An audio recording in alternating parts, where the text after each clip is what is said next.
خالی ہے، یہ عمر کی ہے، چوتھی قبر کی جگہ خالی ہے، عیسیٰ ابن مریم نے آنا ہے۔ یا اللہ یہ کیا ترتیب ہے؟ حضور نے فرمایا قیامت کا دن ہوگا، ہاکذا نبعث یوم القیامہ، میں سب سے پہلے قبر سے نکلوں گا، ایک ہاتھ صدیق اکبر کے کندھے پر ہوگا، دوسرا عمر پر ہوگا، میں ان کو جنت میں لے کر جاؤں گا۔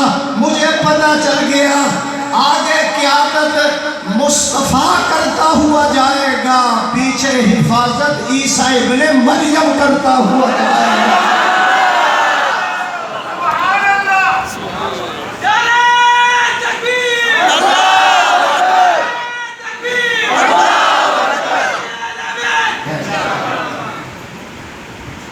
شہادت نعمت کیا ہے؟ یہ نعمت ہے۔ عثمان غنی کی انگوٹھی پہ لکھا ہوا تھا اللہم احینی سعیدا، اللہم احینی سعیدا وامتنی شہیدا۔ عثمان غنی کی انگوٹھی پہ لکھا ہوا یا اللہ زندگی سعادت والی عطا کر دے، موت شہادت والی عطا کر دے۔ ابھی میں تیار کر رہا ہوں آپ کو تقریر کے لیے، تیار رہنا۔ کون حسین؟ جس کی زبان کو نانا اس طرح چوستا ہے جس طرح کھجور کی گٹھلی کو چوستا ہے۔ آواز نہیں آئی؟ کون حسین؟ نانا چومتا بھی ہے سونگتا بھی ہے۔ صحابہ نے عرض کیا چومنے کا پتہ ہے سونگتے کیوں ہو؟ فرمایا ان شہزادوں کی زلفوں سے مجھے جنت کی خوشبو آ رہی ہے۔ کون حسین؟ جس کو اٹھا کر نانا کندھوں میں سوار کرتا ہے، عمر کی نظر پڑتی ہے تو کیا جملہ کہا؟ سواری بولو، سواری بڑی اعلیٰ ہے، تو حضور نے فوراً فرمایا اگر سواری اعلیٰ ہے تو سوار بھی بڑا اعلیٰ ہے۔ مجھے کہنے دو لاہور والوں، جو نبی کے کندھوں پہ بیٹھ جائے وہ بھی اعلیٰ ہے، اور جس کے کندھوں پہ مصطفیٰ بیٹھ جائے وہ بھی اعلیٰ ہے، جس کے کندھوں پر مصطفیٰ بیٹھ جائے وہ بھی ہمارا پیر ہے، اور جو نبی کے کندھوں پہ بیٹھ جائے وہ بھی ہمارا پیر ہے۔ نہیں نہیں، میں یزیدیت کو بتا دینا چاہتا ہوں انشاءاللہ جس طرح ملک پاکستان سے ہم مرزائیت کا جنازہ نکال کے رہیں گے، اسی طرح پاکستان سے یزیدیت کا بھی جنازہ اٹھا کے رہیں گے۔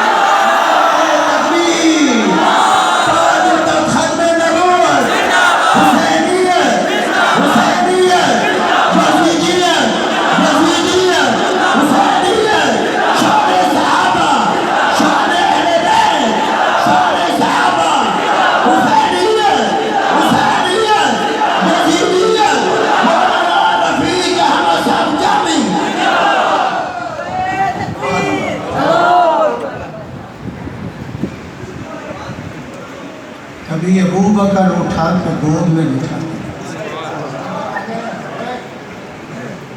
گود میں بٹھاتے اور ایسے دیکھ کر کہتے ہیں پتر علی دیں شکل نامے ورگی۔ سبحان اللہ۔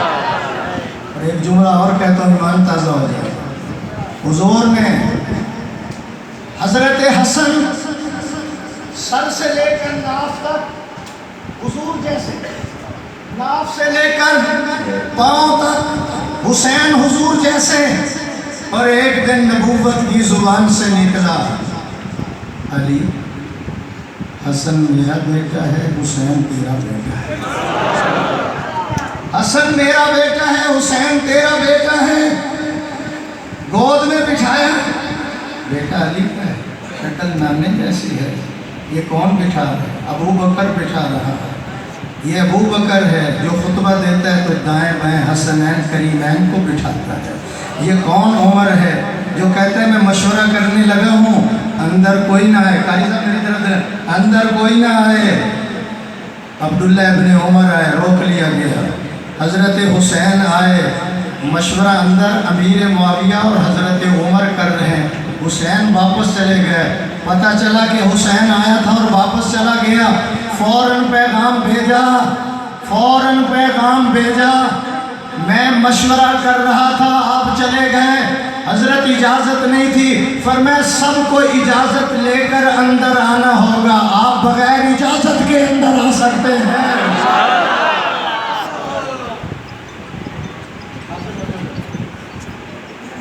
بازار کے اندر عبداللہ ابن عمر اور حضرت حسین کا تھوڑا سا جھگڑا ہو گیا کسی بات پہ، کوئی لمبا چوڑا نہیں۔ تو حضرت حسین کی زبان سے نکلا، خاموش ہو جا، تو میرے نانے کا غلام ہے۔ میں بڑی بات سنانے لگا ہوں لیکن آپ ہوش میں نہیں ہیں۔ شکر کرو 11:15 بجے بٹھا دے، ورنہ یہ تو 3 بجے مجھے بٹھاتا ہے۔ سبحان اللہ۔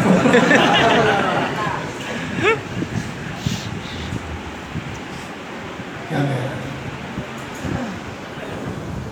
توجہ ہے میری طرف؟ پھر کہو سبحان اللہ۔ تو میرے نانے کا غلام ہے، میرے ساتھ جھگڑا کرتا ہے۔ عبداللہ ابن عمر فوراً گھر چلے گئے، ابا جی سے جا کر کہنے لگے حسین نے مجھے یہ جملہ کہا ہے، یہ تانا دیا ہے، عربوں کے ہاں غلام ایک تانا ہوتا تھا، مجھے تانا دیا ہے، ہم تو آزاد لوگ ہیں۔ فرمایا جلدی جاؤ حسین کو بلا کر لاؤ۔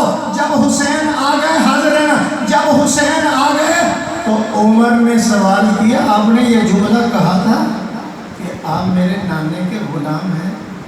انہوں نے کہا جناب میں علی کا بیٹا ہوں، میں تقیہ نہیں کرتا۔ ادھر سے آواز نہیں آئی۔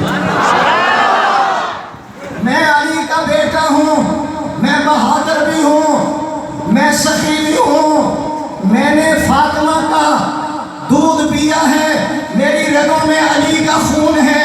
ہاں میں نے کہا ہے کہ آپ میرے نانا کے غلام ہیں۔ فرمایا جلدی کرو بیٹا، اندر سے کاغذ اور قلم لے کر آؤ، اندر سے کاغذ اور قلم لے کر آؤ۔